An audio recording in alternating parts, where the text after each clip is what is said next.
Hello everyone, I am Dr. Meenakshi. Today we will discuss about the drug ipecacuanha.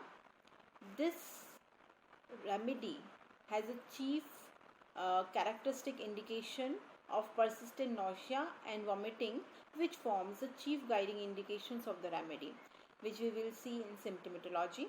Let's understand the remedy, its introduction. This is how the plant looks like. Ipecac belongs to the plant kingdom and the family Rubiaceae. It is commonly called as ipecac. इपिकैक word जो है वो derive किया गया है Greek word टूपी से, जिसका मतलब है road side sick making plant. Here जो सिक फीलिंग है, जो सिक फीलिंग दे लोगों में, सिक फीलिंग का रेफरेंस जो है वो रिलेटेड टू नोजिया, जी घबराना, वॉमिटिंग, उल्टी होना, उससे है पेशेंट को सिक फीलिंग देता है after injection. This plant is found in parts of Brazil, and the part which is used in the preparation of homeopathic medicine is dried roots. This is how the roots of plant looks like. एकदम सूखने के बाद में इसका powder form करके medicine बनाई जाती है. इपिकैक की जो रूट्स होती है उसमें सर्कुलर रिंग्स भी मिलती है, जो कि ड्राइंग होने के बाद में इतना एविडेंट नहीं होता. ब्रांचेस में होती है रूट्स, सिंगल भी मिलती है. पुराने टाइम से इस प्लांट का एम्पेरिकल यूज़ या मेडिकल यूज़ होता आया है, जो कि इसका सिरप बना के, रूट्स का सिरप बना के वॉमिटिंग इंड्यूस करने के लिए इन केसेस ऑफ एक्सीडेंटल पॉइजनिंग, ताकि कुछ ऐसा इंजेस्ट कर दिया जिसे बाहर निकालना है, तो it is an strong emetic की तरह यूज़ होता है. पेशेंट में, पर्सन में वॉमिटिंग करवाता है. ये पुराने टाइम से इसका मेडिसिनल यूज़ होता आया है, जो कि अभी डिसकंटिन्यूड हो गया है because of the many side effects it can produce. About the active principle, emetine. Active principle is emetine, and as the name also suggesting is strong emesis मतलब वॉमिटिंग कराता है. तो दिस रेमेडी हम अभी तक भी देख रहे हैं कि इम्पॉर्टेंट एक्शन इसका जो है वो नॉजिया, वॉमिटिंग पर है. एमेटिन एक्टिव प्रिंसिपल है. ये वेरियस फिजियोलॉजिकल चेंजेस बॉडी में लाता है.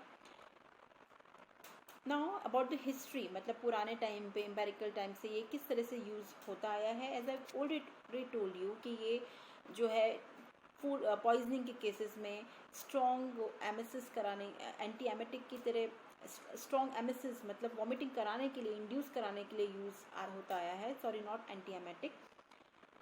एंड नॉजिया प्रोड्यूस करने के लिए it is a strong nauseant, expectorant, diaphoretic drug. मतलब कि बॉडी में इंक्रीज म्यूकस सिक्रेशन होने के बाद अगर म्यूकस इकट्ठा हो गया है तो ये म्यूकस को बाहर करता है. It's a strong expectorant, whether वो लंग्स में हो या अदर इंटरनल ऑर्गन, स्टमक की लाइनिंग में हो, इंटेस्टाइन में हो, जहाँ पे इंक्रीज म्यूकस सिक्रेशन है वहाँ पर ये उस म्यूकस को बाहर करने के लिए हेल्पफुल होता है.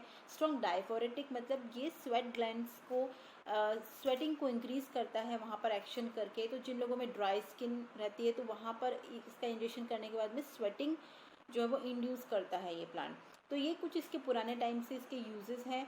डोवर्स पाउडर की तरह इसका नाम चलता था, जो कि यूज़ करते थे लोग टू इंक्रीज स्वेटिंग, जिन लोगों में ड्राई स्किन का प्रॉब्लम है.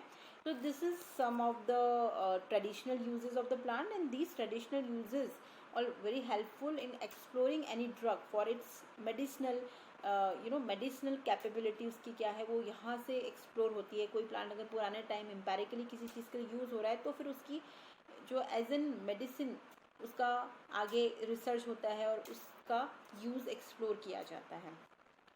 सो अब now we have talked about the active principle emetine, and body में ये क्रूड फॉर्म में आने के बाद में क्या फिजियोलॉजिकल चेंजेस ये ला सकता है वो हम देखेंगे.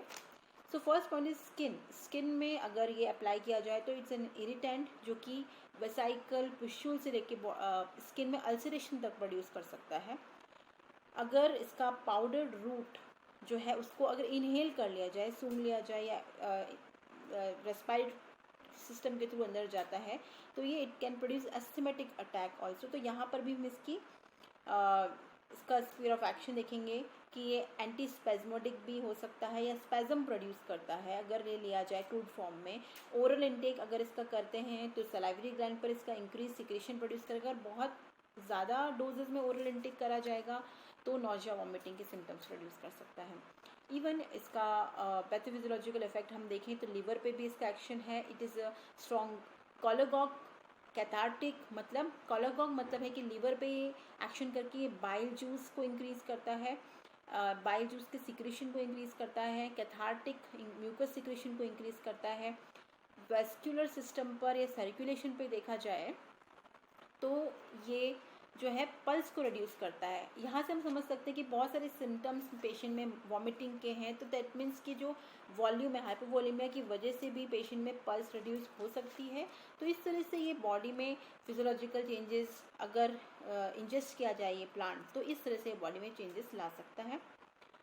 स्फीयर ऑफ एक्शन क्या है? स्फीयर ऑफ एक्शन इस रेमेडी का न्यूमोगैस्ट्रिक नर्व पर देखा गया है। Pneumogastric nerve is the name, another name for the vagus nerve, 10th cranial nerve, जो कि वेगस नर्व का एक्शन जो है वो क्या करती है, पैरासिम्पैथेटिक मोटर फाइबर्स जो है वो it supplies to the organs, various organs except the adrenal gland. तो वहाँ पर इसका एक्शन करके ये सप्लाई करके वहाँ पर ये नर्व जो है वेरियस ऑर्गन्स को अफेक्ट करती है पैरासिम्पैथेटिक पाथवे के थ्रू।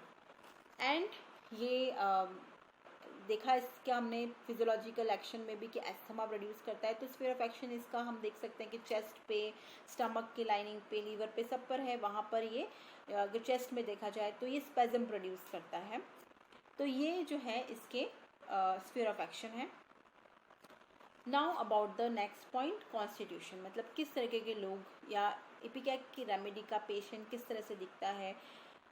तो इसमें जो एडल्ट्स और इवन चिल्ड्रंस एंड एडल्ट्स जो कि प्रोन है फैट ऑन गेनिंग वेट, या जिनमें फ़ैट कंटेंट बॉडी में ज़्यादा होता है, जिनकी टेंडेंसीज बार बार सर्दी ज़ुकाम कैच करने की, या ईजिली वो सर्दी ज़ुकाम कैच कर लेते हैं, उनको जिनको हो जाता है इन वार्म मॉइस्ट वेदर में। तो ये उनका ओवरऑल एक कॉन्स्टिट्यूशन है कि the people who are prone to get cold and cough easily in warm moist weather.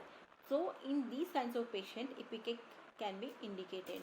So this is about the introduction of Ipecac. I hope you have understood about the remedies, sphere of action, physiological changes in body, its active principle. Thank you.